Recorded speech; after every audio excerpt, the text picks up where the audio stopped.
Lucero, greet our friends na nandito kayo. Thank you for being here. So we're just here to invite you to watch what we've been working on. Personally, I think it's the biggest film I've ever worked on. So, thank you, Sid. Kumbaga may budget ko. Dapat bumaba sila. Dapat bumaba sila. Welcome to Media God. Mga tinanong doon, akala ko naman nandito si Papa P or family and relatives, friends. Prepare for your dates, family dates during Christmas. Ang hirap kung ano kung ano yung pwede Sir Jojo O'Connor. Hello, magandang hapon sa inyong lahat. Magandang hapon sa mga bumubuo ng MMFF, kay Chairman Marquez, magandang hapon. Sana po magkiligin nyo ang 10 pelikula na ipapalabas sa Pasko ngayong Metro Manila Film Festival. Maraming salamat. Thank you. Thank you, Sir Jojo. Maraming ni Sir Jojo. Totoo. Alam mo may budget yung ginagawa. Jerry, papapay mo. December 2024. So, abangan nyo The Kingdom, the official entry of the Metro Manila Film Festival. So, kakaiba itong pelikula. And sana supportahan nyo kami lahat. And pag-usapan nyo. Maraming salamat.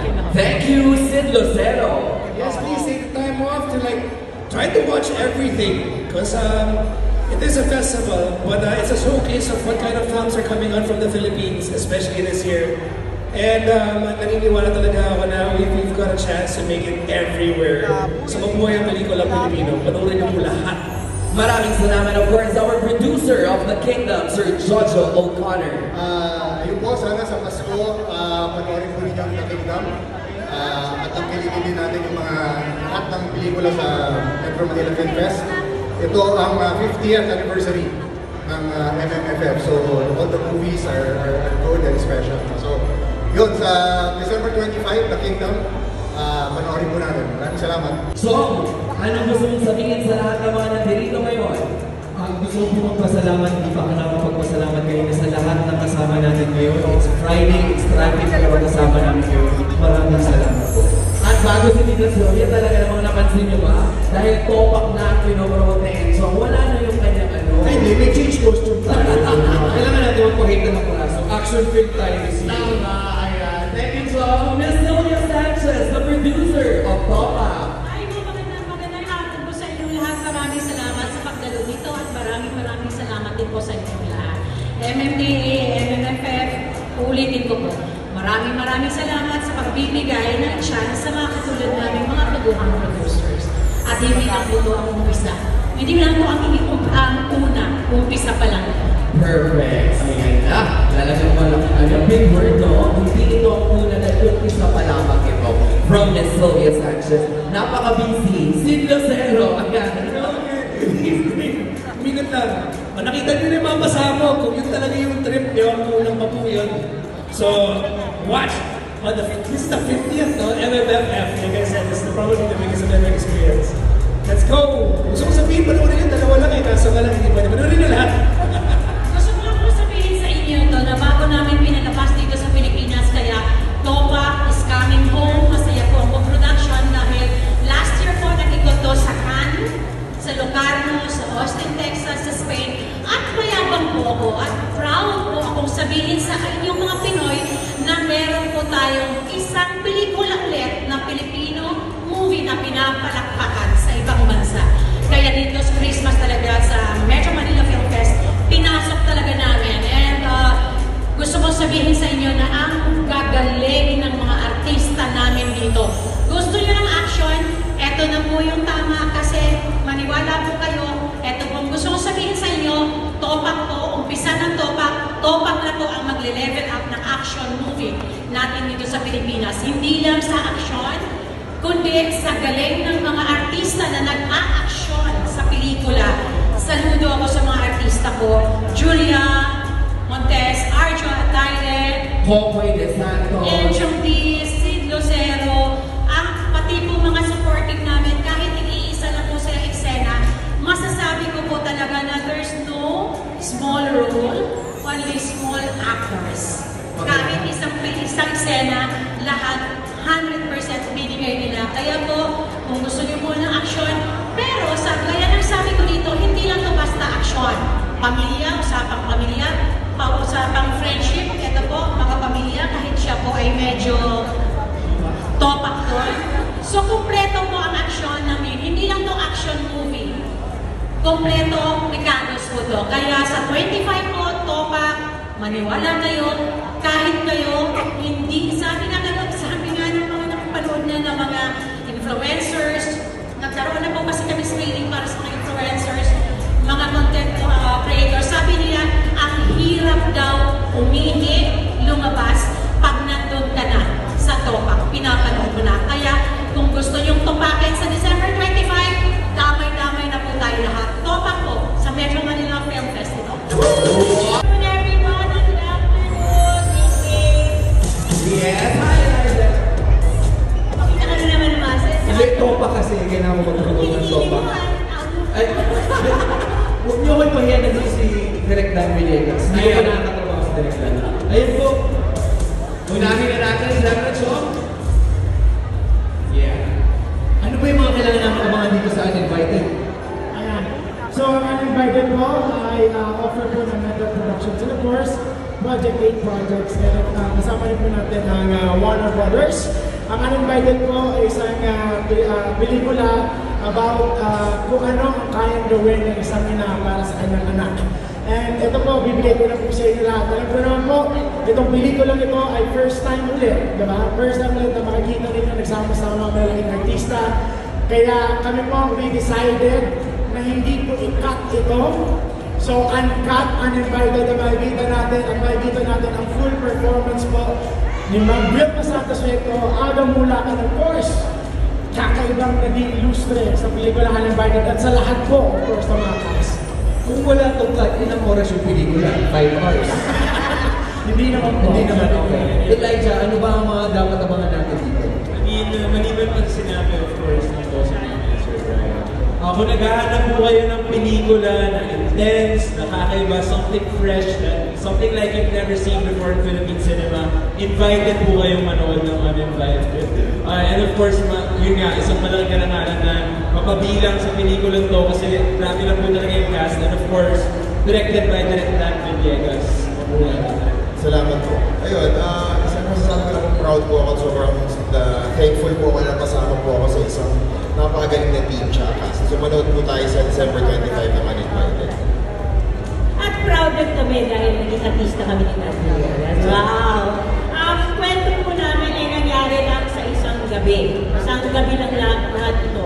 It's about a grieving man at kung paano siya pumunta at nag-gate crash sa isang party ng isang bilyonaryo. This is very timely, very controversial, something that is very, very edgy. It's a very scary story, pero very relatable. And that, very invited. Very invited. You are very invited po sa Uninvited ngayong po December 25. Ayun po, nood po kayo ng Uninvited sa December 25, supportahan po natin ang pelikulang Pilipino. Alright. Magandang hapon po sa inyo lahat. To the MMFF and General Artists and everybody here, thank you so much. Po si Pepe Chong po, ang director ng isang Himala. Ang Obrang Himala ay nawa ng tatlong national artists, si Direk Ishmael Bernal, Ms. Nora Honoro, at Sir Ricky Lee, ay nag-premiere, nakilahok po sa 1982 Metro Manila Film Festival, 42 years ago. Kaya po, napakalaking karangalan po sa amin na maging parte ng 50th Metro Manila Film Festival with isang himala.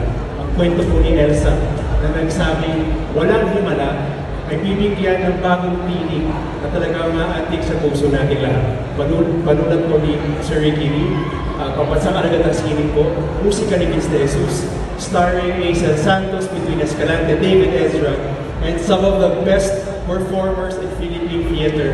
Isang himala po sa December 25 na. Maraming salamat po. And Merry Christmas! Maraming salamat. Of course, Sir Ricky Lee. Ano po gusto niyo pong sabihin sa lahat po ng mga nandirito ngayon? Sana po tayo po sa aming simula natin pinutuloy kami ngayon. At pati na rin yung siyam na iba pang mga pelikulang palalabas ngayon sa 50th anniversary ng MMFF. Napaka-malaking celebration po ito at napakalaking event kasi lalong pinasisigla natin yung pelikulang Pilipino sa panahon ito. So sana po, supportahan niyo kami sa Himala at sa iba pang mga pelikulang palalabas ngayon sa buwan. Maraming salamat, Mr. Rick Lee. Ngayon naman, isa sa mga abangan natin sa pelikulang Isang Himala, David Ezra. Hello. Oh yes, everyone. My name is David Ezra. At December 25 po ay mayroong Isang Himala, ang obrang aantig sa puso nating lahat. So iniimbitahan po namin kayo manood. Ito po ay official entry sa Metro Manila Film Festival. So, and this is the first time that ang cast na binubuo ng theater or stage actors. So, ayun po. Ayun isa po siyang musical. So, abangan niyo po. Maraming salamat once again mula sa Team Isang Himala. Ay, nandito si Johnny Depp tonight. Hi, hello. Hi, good evening everyone. Magandang gabi Gateway. Ang dami 1,000 dito. Galoy, ang daming nag-aantay sa'yo. Please, tell us about your wonderful film. Go. You go first. Ayun, nakita nyo na sa trailer, so sama-sama tayong makantig, maiyak, at ma-in-love dito sa pelikula namin Hold Me Close. Pinagbibitangan ni Carlo Aquino at ni Julia Barreto. And it was shot entirely in Japan. So yun, this Christmas, nasuportahan niyo yung pelikula namin. Ayun, it will take you on a journey of love, healing, and self-discovery habang pinapasyan yung mga mata natin sa Japan. Nakakatuwa kasi nung nandoon kami parang pa-bloom na yung cherry blossom, yung canola flower farm, nagpunta rin kami doon. So habang nandoon kami nakikita namin nag-bloom lang lahat. So very colorful. Tinaon nyo ba ito? Tinaon nyo na Yes. okay, spring talaga yung setting. Okay. Yan, pero bago ang lahat, mamimigay po tayo ng ano. Ay, may games naman ang Carlo Aquino naman! Ano yan? Namimigay po ang Viva na 2,000 worth ng gift cert from Botejou. Na tamang-tama merong Botejou dito. Mamimigay din po kami ng trip to Japan. Totoo? Saan sinihan ko? Bibilang kami. For 2. Kailan to? Saan daw sinihan? Hindi ko. For 2. Trip to Japan for 2. May accommodation po yan and may flight. May ano din? Yung may pang ano per time, may gano'n, may pamasado, may allowance. May show ba? May racket. Yes, opo. Yung mechanics po makikita nyo sa social media ng Viva. Abangan nyo na lang po. Maraming salamat. Once again, maraming salamat na Jason Pollack naman and of course, Mr. Carlo Aquino. Julian Santos!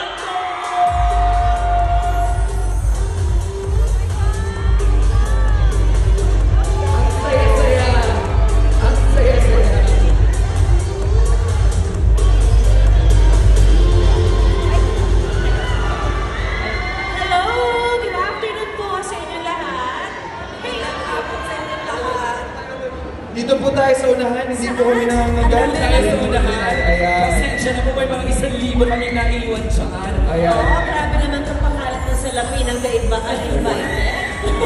Okay, simulan Pakalat natin. ng salapi. Oo. Alam mo, nagtayo ang lahat ng mga tao. Grabe.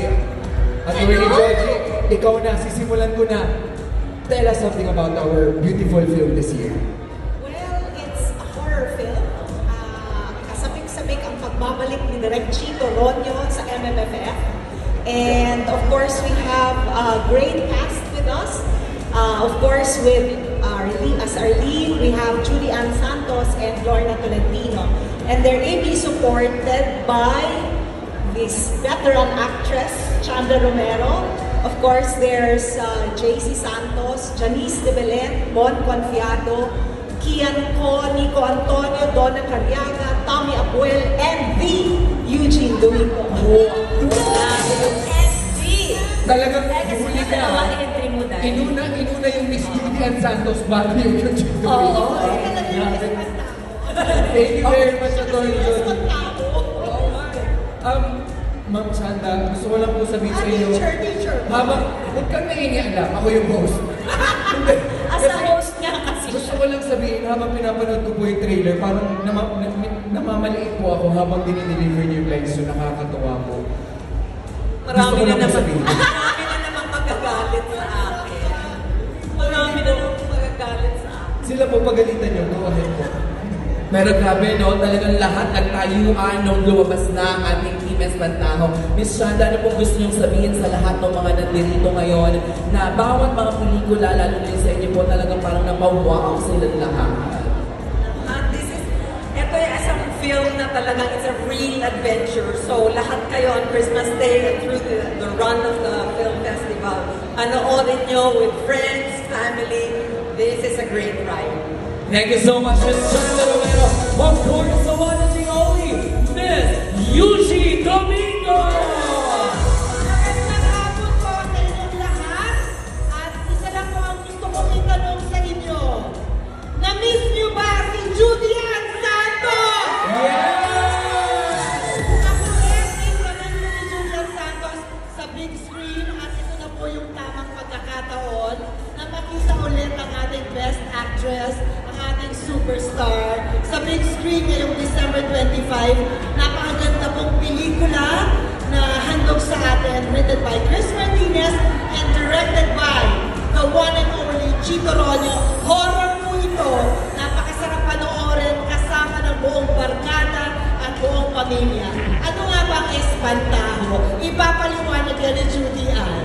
Eto na, the Queen of Pinoy Soap Opera, the superstar, Miss Judy Ann Santos Agoncillo! Ayan tayo Tulugan tayo Ang Espantajo po talaga ang tunay na spelling ng pangalan ni Eugene Domingo.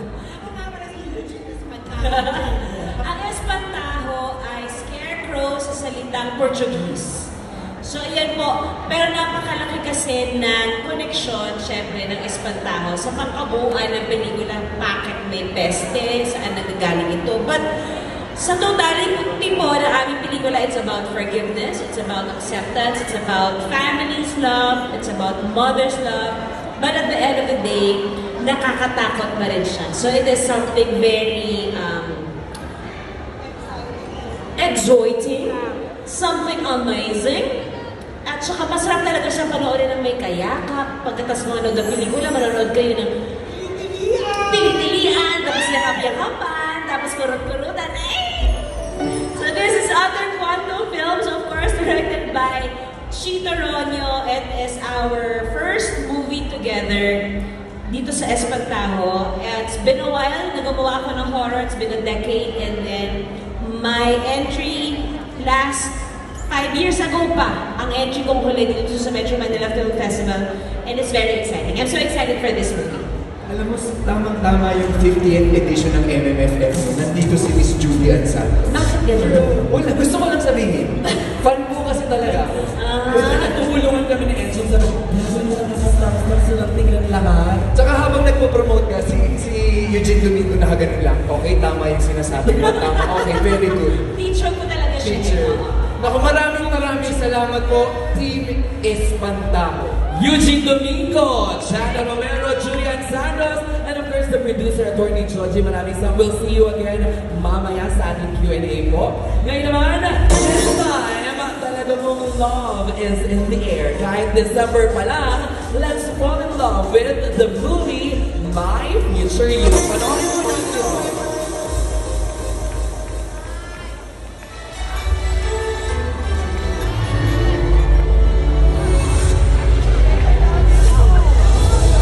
Mahigit 8 milyon.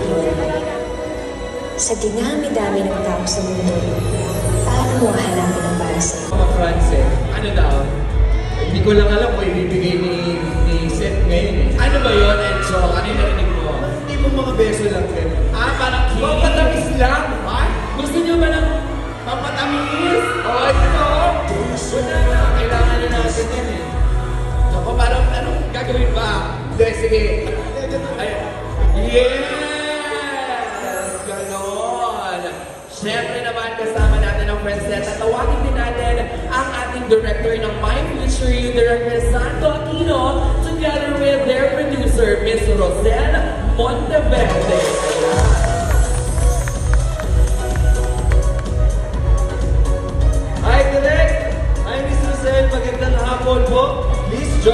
imbitahan. Ayan, kasama na natin si Director Chris Santo Aquino. Direct, finally, this is it.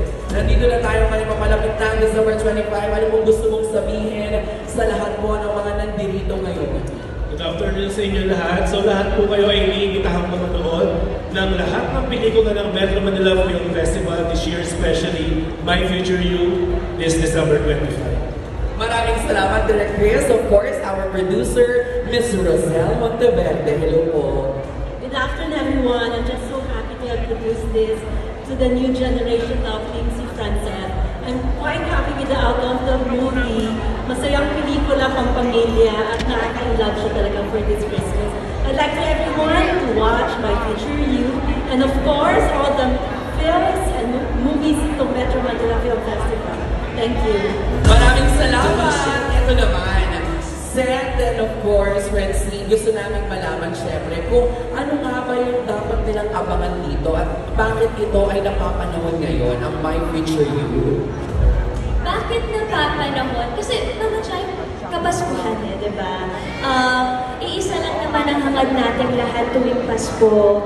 Ang magmahal at mahalin tayo ng mga mahal din natin sa buhay, especially pag nagagaling to sa pamilya natin, sa future someone natin, sa mga kaibigan, at syempre sa sarili din. Ako yun ang masasabi kong isa sa mga may aalok ng aming pelikula na My Future You, magturo ulit at iparamdam ang pagmamahal ngayong Kapaskuhan. Yun talaga. Sana lahat magmahalan. Yes! Love, love, love! Habang binabanggit kanina ni Francine yung love and love, may kinikilig. Oo, si Seth yung...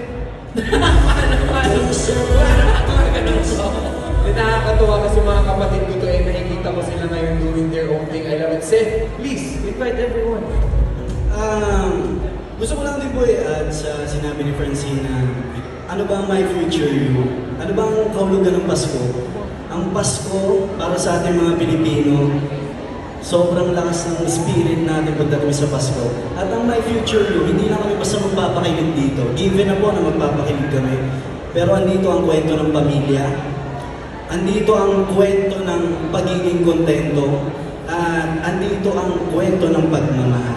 So, sa Pasko po, iniimbitahan po namin kayo na panoorin po lahat ng pelikulang kalahok sa MMFF. See you po sa Pasko. Of course. At hindi pa tayo sa Pasko lang makikita dahil mamaya magsasama-sama pa tayong lahat dito para sa ating Q&A. Francet, thank you. Ms. Rosel, maraming salamat. Dirk, salamat.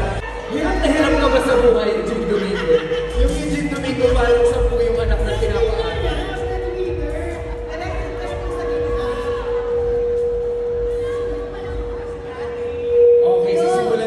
Maraming gustong makaalam tungkol sa The Breadwinner is. Ate Gladys, ano ba ang pelikulang ito? What is it about? And The Breadwinner is ito ko sa breadwinner. At talaga namang, hindi na sa ito sa breadwinner naman din. OFWs, bawat miyembro ng pamilya, kaibigan, in short, para sa lahat. Kaya po talagang dapat mapanood mo. Direk Junlana, nung nakita ko na nagagawa kayo ng Project Device, sobrang ba't wala ako dyan? Hindi yata yung araw na yun eh. Baka, pero Direk Jun. Maraming salamat po sa pagpunta ninyo dito at inaanyayahan po namin lahat kayo. Sana, supportahan po ninyo lahat ng pelikula ngayong Metro Manila Film Festival. Maraming salamat. Direk, nakakatuwa magkasunod na MMFF. Ang pelikula ninyo ay kasama. At ngayon, ito naman, and The Breadwinner is of course with Ms. Once again, Ms. Eugene Domingo! Ano na naman? Sige nga. Ganun din naman ang tanong ko sa inyo. Na-miss nyo ba si Vice Ganda? Yes! Ngayong Pasko ay nagbabalik po sa sinihan ng ating unkabogable phenomenal star na si Vice Ganda. Pero this time, hindi lang po siya magpapatawa katulad ng ginagawa niya. Siya po ay gaganap ng mas nakakaantig na karakter para sa ating lahat. Ang pinaka-importanting karakter sa pamilyang Pilipino. At ito nga po ang tinatawag nating breadwinner. Alam ko po na dito ngayon sa ating kinalalagyan, marami dito ang breadwinner. Sino po ang mga breadwinner dito? Taas ang kamay. Oh, hindi ba? pamilya, ang inyong mga kaibigan, at marami po kayong matututunan at mag-enjoy po kayo sa pangpamilyang pelikula, and the breadwinner is with Vice Ganda. Maraming salamat. Gusto mo malaman, ano kung unahin mong pelikulang papanoorin? Sabay. Sabay. Yes, kaya ko yun. Nakakalimutan natin na siya si Kimi Dora. Si Kimi at si Dora ay magkakaibang pelikula, no? Mas badugi. Maraming salamat, Miss Gladys Reyes, Direk June Nana, and Miss Eugene Domingo. At naka-green ang ating cast ng Green Bones Island. Hi! Sophia, sisimulan ko na sa'yo. Ano ba ang pelikulang Green Bones? Hindi ko alam kung alam ng mga tao na nandito to ngayon, pero kasi sabi nila kapag ang isang taong namatay, kinurmate, tapos may nakitang green bone or bones, meaning naging mabuti sila sa buhay nila. Meron silang kaputihan sa puso.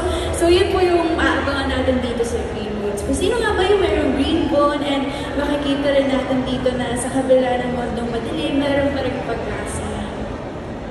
Ganon, oo. Parang nung sinasagot niya tuloy, parang naisip ko, ay parang related siya sa Green Thumb.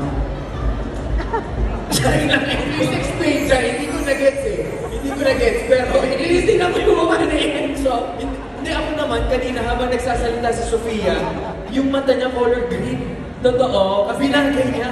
Green Bones, di ba? Sir Nikili, please, let us know about Green Bones.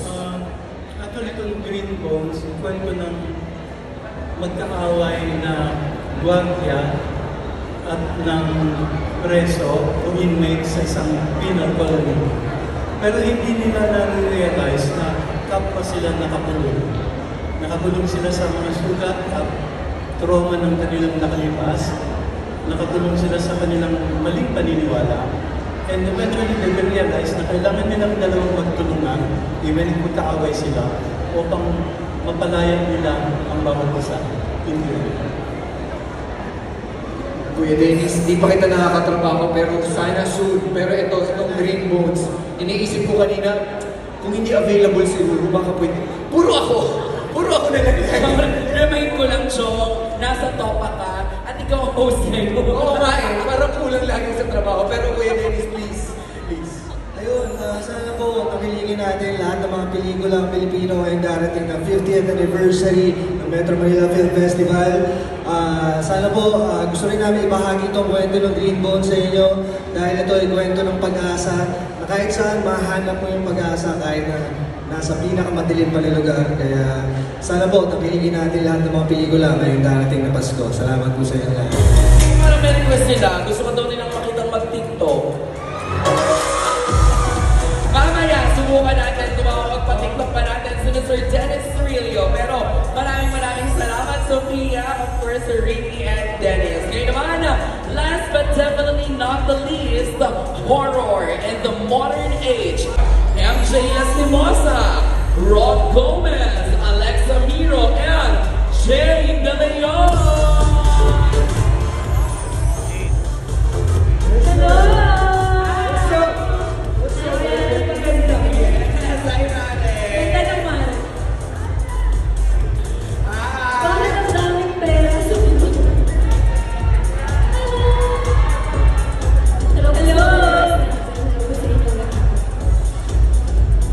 Eto na, unahin na natin syempre, Rob Gomez, batingin mo ang lahat ng mga nandirito at ano bang dapat nilang abangan sa Strange Frequencies Taiwan Killer Hospital. What's up everyone? Kamusta po kayo lahat?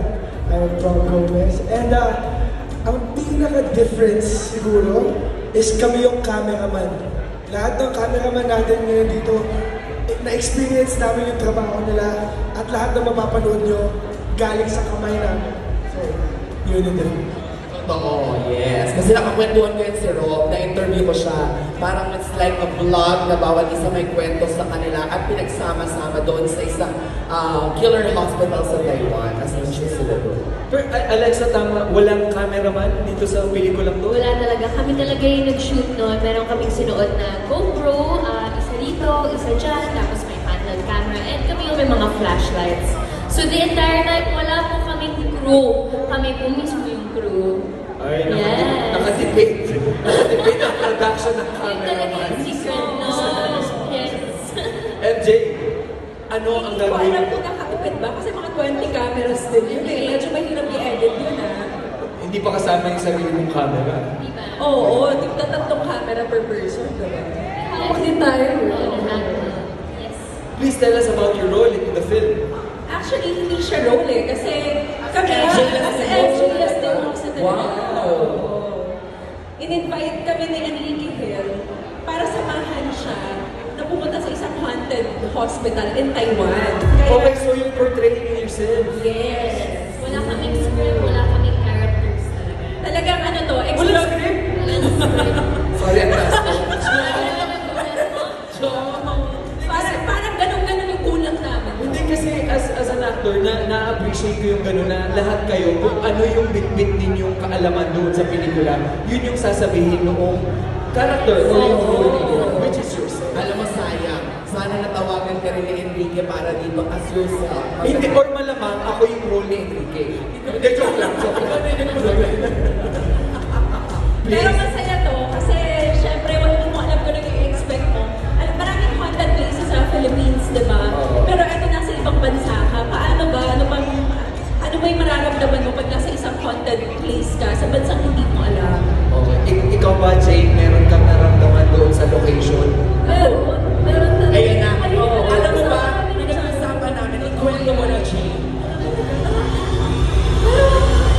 May isa kasing best doon. Kasama namin si Zorkaru. Zorkaru is a YouTuber. Expertise niya talaga yung pumunta sa mga abandoned places. Ayan. And then one time nang meron kami guitar radio na pang ghost equipment na ginamit doon. Biglang may nagsalita na Tagalog. But we were in Taiwan. Imagine? So paano ka makakasagap ng signal doon? And that's like that. Feeling ko narinig nyo lang doon sa radyo yung aming stasyon, 92.3. I love it. Kasi Tagalog, di ba? Pero ang galing. Ang galing kasi ang daming alam na language ng ghost. Di ba? Pwedeng sa Taiwan, pwedeng Actually, pwede namin ipakita yun sa sa social media, but it's not part of the film. Hindi na lang namin But pwede namin ipakita naman. Ano yung mismo sinabi? Hello, me? Nasaan sila? Hello, me? Nasaan sila? Kinikilabutan ako. Itigil na natin to. Ayaw na. Panoorin na lang natin ito sa December 25 again. Kasama natin, of course, Ron Gomez, Alexa Miro, MJ Espinosa, and Shane Deligon. Okay na, photo daw po muna, and then after ng photo, kakaway-kaway naman daw po. Okay. Let's start with the photo. And 3, 2, 1, and smile! Everybody smile sa ating official photographer sa gitna. Yung yellow